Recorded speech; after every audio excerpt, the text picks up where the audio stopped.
Hello guys, welcome to my channel. हम आज की क्लास में अपने पिछले लेक्चर ट्रिग्नोमेट्री को कंटिन्यू करेंगे। ठीक है। हम आज के लेक्चर में सिर्फ क्वेश्चंस करेंगे। हम आज और कल के लेक्चर में अच्छे अच्छे क्वेश्चंस देख लेते हैं, फिर हम नेक्स्ट टॉपिक को स्टार्ट करेंगे। ठीक है। स्टार्ट करते हैं पहले क्वेश्चन से। देखिए पहला क्वेश्चन है, ठीक है। ये हमारा क्वेश्चन है in a triangle ABC right angled at A, if AB is equals to 12, AC is equals to 5 and BC is equals to 13, find all the trigonometric ratios। ठीक है। स्टार्ट करते हैं इसके सॉल्यूशन से। देखो, सॉल्यूशन करने से पहले मैं आपको एक चीज कहना चाहूंगी कि आप ना साइड में ना एक छोटा सा नोट बना लो। आप साइड में एक छोटा सा नोट टाइप के साइड में आप एक चीज लिख लो। आपको ना साइड में एक ना छोटा सा ऐसे कॉलम बना लो और उसमें क्या लिख लो। अब ये दो मैं पाइथागोरन ट्रिपलेट आपको बता रही हूँ, दो पाइथागोरन ट्रिपलेट बता रही हूँ। बेसिकली हर क्वेश्चन के अंदर ना मोस्टली क्वेश्चंस में यही वाले पाइथागोरन ट्रिपलेट यूज होंगे। कौन कौन से? एक तो 3, 4, 5 और एक 5, 12, 13। मोस्टली यही यूज होंगे। अगर और यूज होंगे तो मैं आपको साइड में ऐड कराती जाऊंगी। ठीक है। लेकिन अभी के लिए आप ये दो पाइथागोरन ट्रिपलेट याद रख लिए। ठीक है। अगर आपको मान लो, ये मैं इसलिए करा रही हूँ कि अगर मान लो आपके कोई कॉम्पिटिटिव एग्जाम अगर आप दे रहे हो तो आपको फटाफट ये निकालने की जरूरत नहीं है। अगर आपको 5 और 12 आपको साइड्स गिवन है तो आपको तीसरी 13 निकालने की जरूरत नहीं है। आप डायरेक्ट उसको लिख देंगे इसलिए। ठीक है। साइड में आप एक नोट बना लो, मैं वहां पे ऐड कराती जाऊंगी जैसे जैसे और मिलते जाएंगे। ठीक है। अभी आप यही दोनों को लिख लो। ठीक है। क्वेश्चन देखते हैं। In a triangle ABC right angled at A, पहले इसका हम फिगर बनाते हैं। क्या कह रहा है? हमारे पास एक राइट एंगल ट्राइंगल है एट A। ये एक राइट एंगल ट्राइंगल है, यस। और क्या कह रहा है? Right angled at A, that means ये A है, मान लो ये B है और एक ये C है। अगर आप B इसको भी ले लोगे ना तभी भी आंसर सेम ही आएगा। ठीक है। क्या है? In a triangle ABC right angled at A, if AB is equals to 12, AB आपको क्या गिवन है? 12 गिवन है। AC आपको क्या गिवन है? 5 गिवन है और BC आपको 13 गिवन है। Then find the all trigonometric ratios. आपको सारे ट्रिग्नोमेट्रिक रेशियोज निकालने। ठीक है। Find all the trigonometric ratios. ये ना शायद पूरा मैंने कंप्लीट नहीं लिखा, ये है एट एंगल B। किस पे निकालने हैं? एट एंगल B पर। दैट मीन्स आपको इस एंगल से आपको बताने हैं सारे ट्रिग्नोमेट्रिक रेशियोज आपको निकालने हैं। सबसे पहले हम क्या निकालते हैं? सबसे पहले हम निकालते हैं साइन ऑफ, यहाँ पे देखो हम लेते क्या थे? थीटा लेते थे। एंगल क्या होता था हमारा? थीटा। अब क्या है? एंगल क्या है? B। इस पर लेना है तो यहाँ क्या लिखेंगे? Sine B। तो साइन थीटा बेसिकली होता क्या था? परपेंडिकुलर अपॉन में हाइपोटेन्यूज। यहाँ से देखो सामने वाली साइड क्या होगी? हमें पता है एंगल के सामने वाली साइड क्या होती है? परपेंडिकुलर होती है। दैट मीन्स ये क्या है? आपकी P है। ये क्या है? आपकी बेस है। और ये सबसे बड़ी साइड क्या है? हाइपोटेन्यूज है। Yes. So that means sign B क्या हो जाएगा? 5/13 होगा। Yes. Next is cos B क्या होगा? आपको पता है कॉस B क्या? कॉस थीटा क्या होता है? कॉस थीटा होता है बेस अपॉन में हाइपोटेन्यूज। बेस क्या है? 12 है और हाइपोटेन्यूज क्या है? 13 है। दैट मीन्स 12/13 हो गया।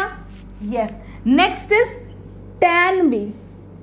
तो tan B क्या होता है? tan थीटा बेसिकली होता क्या है? परपेंडिकुलर अपॉन में बेस। तो क्या होता है? परपेंडिकुलर अपॉन में बेस। दैट मीन्स 5/12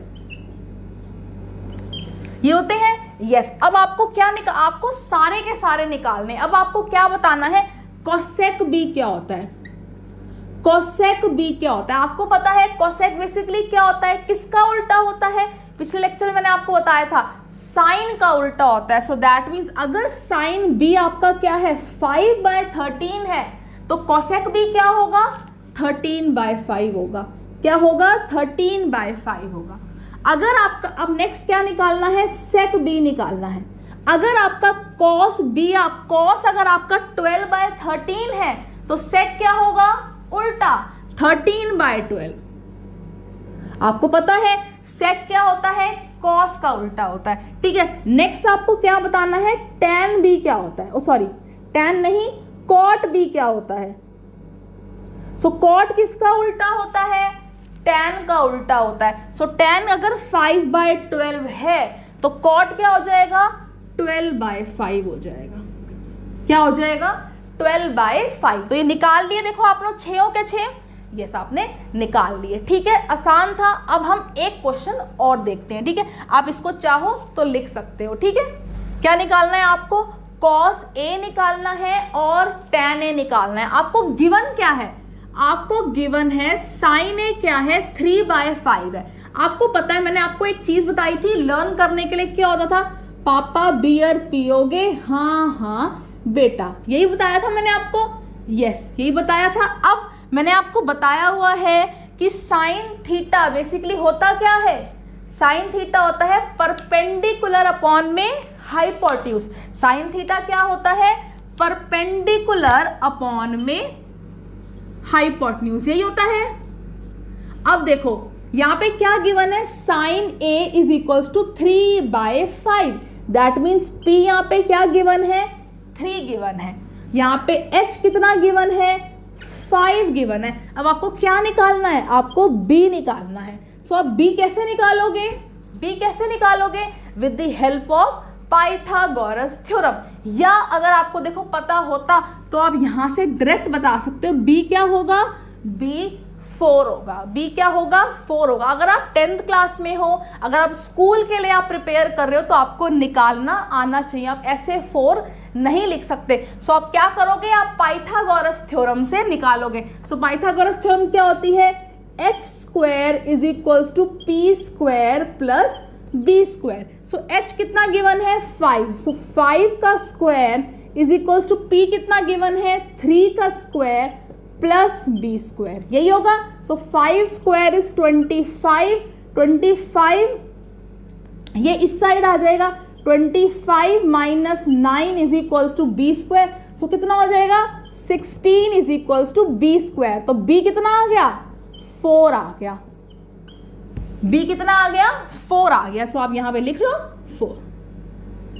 एक काम तो आपका हो गया, आपने तीनों के तीनों परपेंडिकुलर हाइपोटेन्यूज बेस आपने तीनों निकाल लिए। अब आपको कौन कौन से रेशियो बताने हैं, आपको बताना है cos a क्या होता है और tan a क्या होता है। आपको पता है, आपको इसके लिए डायग्राम बनाने की कोई जरूरत नहीं है, आपको पता है बेसिकली cos क्या होता है, cos थीटा क्या होता है, बेस अपॉन में हाइपोटेन्यूज।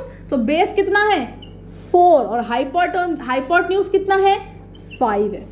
तो cos a क्या हो गया, 4/5। नेक्स्ट आपको बताना है tan a क्या होता है।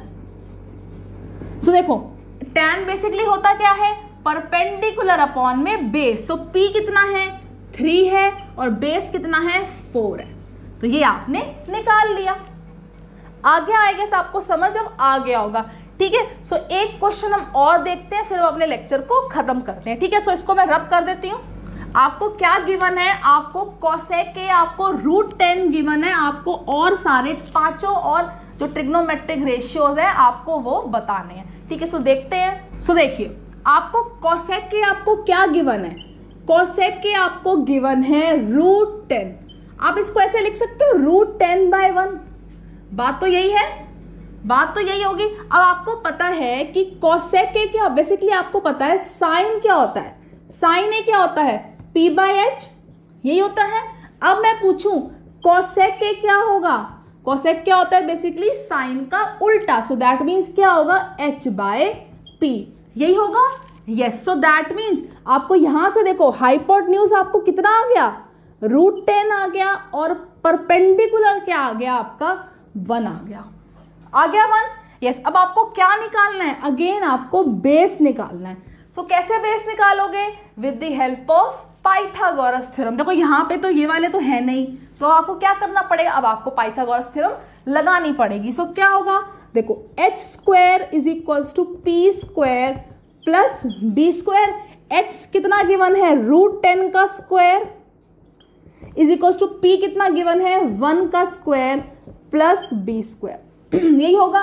तो √10 का स्क्वायर क्या होगा 10, ये यहाँ आ जाएगा -1 is equal to B square, so 9 is equal to B square. So B कितना आ गया b3 आ गया, b कितना आ गया b3 आ गया। अब आपका एक काम तो आपका हो गया। अब आपको क्या बताने, सारे ट्रिग्नोमेट्रिक रेशियो। सबसे पहले हम क्या निकालते हैं, साइन निकालते हैं। साइन ए क्या होता है परपेंडिकुलर अपॉन हाइपोटेन्यूज। ये आपको निकालने की जरूरत भी नहीं है, आपको कोसेक के अगर आपको √10/1 गिवन है तो साइन क्या होता है उसका उल्टा, सो दैट मीन्स क्या हो जाएगा 1 अपॉन में √10। यस, नेक्स्ट है कॉस ए क्या होगा। कॉस बेसिकली होता क्या है, कॉस ए क्या होता है बेस अपॉन में हाइपोटेन्यूज, सो बेस क्या है 3 अपॉन में √10। नेक्स्ट इज tan ए क्या होगा, tan थीटा बेसिकली क्या होता है परपेंडिकुलर अपॉन बेस, सो क्या होगा 1 अपॉन में 3। अब आपका होमवर्क क्या है, मैंने ये तीनों तो बता दिए, अब आपको क्या बताना है, अब कोसेक भी पता है, अब आपको क्या बताना है मेरे को कमेंट सेक्शन में, सेक ए क्या होगा और कॉट ए क्या होगा। आपको ये कमेंट सेक्शन में मुझे बताना है कि सेक ए क्या होगा और कॉट ए क्या होगा। ठीक है, सो मिलते हैं हम अपने कल के लेक्चर में। Thank you.